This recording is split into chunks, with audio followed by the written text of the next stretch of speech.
আসসালামু আলাইকুম প্রিয় বন্ধুরা, আপনারা কেমন আছেন? আলহামদুলিল্লাহ আমি ভালো আছি। আল্লাহর অশেষ মেহেরবানিতে ফজর নামাজ পড়ে মসজিদ থেকে বেরোইছি। আসুন আমরা প্রত্যেকেই নামাজ পড়ার চেষ্টা করি, কারণ মুমিন মুসলমানদের একমাত্র নামাজই প্রথম ঘাঁটি। এই নামাজ ছাড়া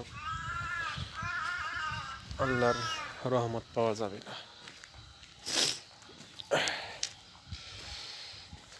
এখন মোটামুটি হাঁটার উদ্দেশ্যে বের হয়েছি।